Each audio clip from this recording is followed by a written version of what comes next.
नमस्कार, मेरा नाम है चंदन सिंह और मैं MBBS student government medical college Siddipet से। तो आज हम इस वीडियो में मेनली बात करेंगे गंभीर मानसिक बीमारी सिजोफ्रेनिया के बारे में।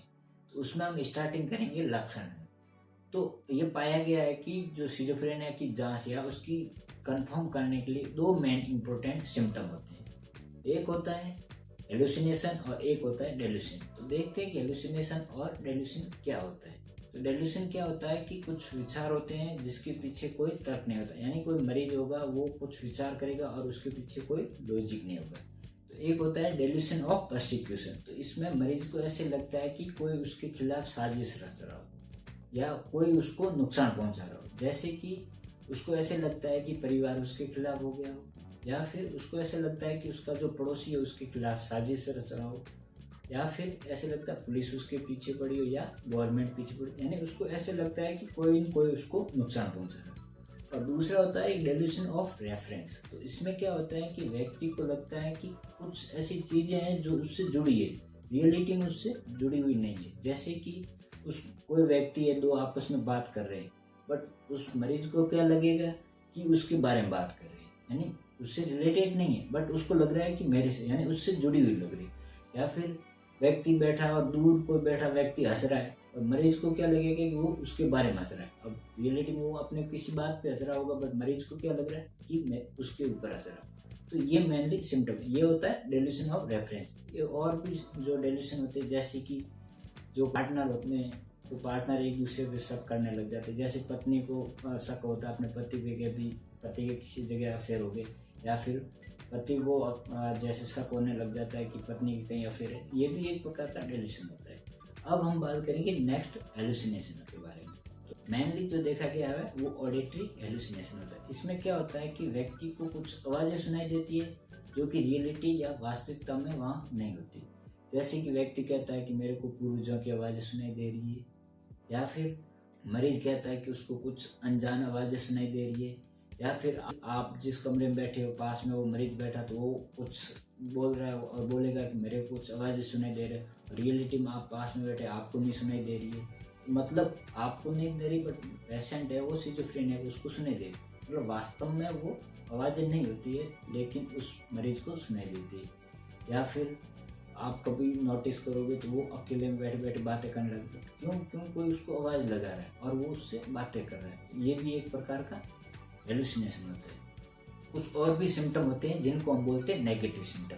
तो इसमें पेशेंट को क्या लगता है कि पहले जो चीज़ें थी वो सही थी, बट अब जो चीज़ें वो अलग हो गई, यानी वो चीज़ें डिफरेंट हो गई। जैसे कि एक होता है एवोल्यूशन। इसमें क्या होता है कि मरीज होता है, वो आपका मान लो कि आपका मरीज है वो स्टूडेंट है, तो वो स्टूडेंट पहले बहुत टैलेंट था, पढ़ाई भी अच्छी कर रहा है, बट अब है वो उसमें इंटरेस्ट नहीं हो रहा। या फिर कोई आपका मरीज है वो जॉब कर रहा हो, पहले जॉब में अच्छा पार्ट लगा रहा हो, मतलब जॉब में अच्छा काम कर रहा हो, नहीं, लेकिन अभी उसका कोई जॉब में इंटरेस्ट नहीं है। या फिर अब पहले परिवार में काम में हस्तक्षेप करता हो या परिवार के कामों में बहुत अच्छी देखभाल करता हो, बट अब परिवार के जो कामों में वो अच्छी देखभाल नहीं कर रहा हो। तो ये होता है एवोल्यूशन, जिसमें क्या होता है कि पेशेंट को पहले अच्छा कर रहा है बट अब नहीं कर पा रहा। एक और प्रकार के सिम्टम होते हैं जिसको बोलते हैं अनहेडोनिया, जिसमें क्या होता है कि व्यक्ति को पहले बहुत इंटरेस्ट होता है, बहुत शौक होते थे, जैसे उसको खेलना या फिर टीवी देखना या फिर लोगों से बातें करना बहुत इंटरेस्ट होता है, लेकिन अब वो ज़्यादातर इंटरेस्ट नहीं ले रहा है। उसको खेलना पसंद नहीं, टीवी देखना पसंद नहीं है, मतलब इंटरेस्ट लेना कम हो जाता है व्यक्ति। कुछ और भी होते हैं जिसमें व्यक्ति बाहर निकलना बंद कर लेता है, लोगों से बातें करना कम कर लेता है, और इंट्रोवर्ट मीन्स मन में रहता, ज़्यादा बातें नहीं करता हो। तो ये भी एक प्रकार के सिम्टम होते हैं। तो ये हमने देखी सिम्टम। तो जब भी ये सिम्टम दिखे तो तुरंत अपने नज़दीक साइकेट्रिक डॉक्टर से ज़रूर मिले, क्योंकि ज़्यादातर लोग ऐसे सिम्टम को न तो पहचान पाते कि नॉर्मली हो रहा है, या फिर उसको ऐसे कहते हैं कि भूत प्रेत का छाया हो गया है, या फिर कोई ऊपरी हवा लग गई हो। तो फिर वो क्या करते हैं, मौलवी या फिर पंडितों के या पूजा पाठ में वो टाइम वेस्ट करते हैं। इसमें दो चीज़ें होती है, एक टाइम वेस्ट होता है और इसी के साथ साथ है वो जो मरीज होता है उसके लक्षण है वो ज़्यादा खराब होने लग जाते हैं।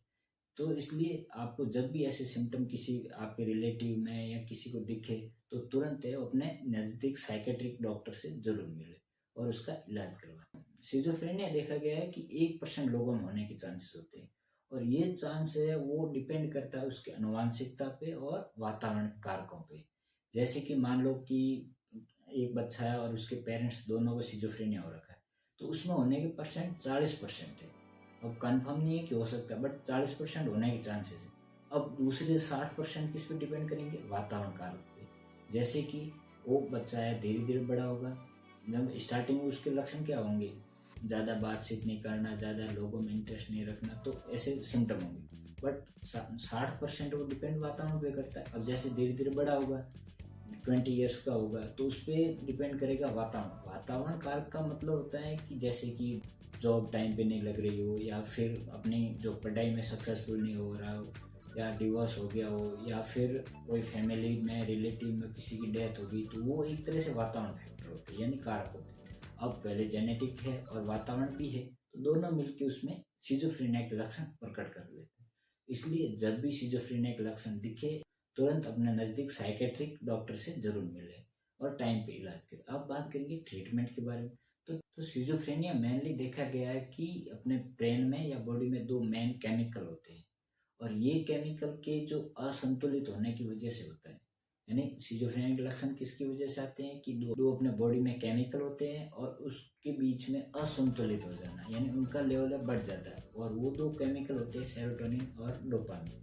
तो ये दो केमिकल होते हैं वो अनबैलेंस हो जाते हैं, यानी असंतुलित हो जाते हैं, और जिसकी वजह से सिजोफ्रेनिया के लक्षण प्रकट होते हैं।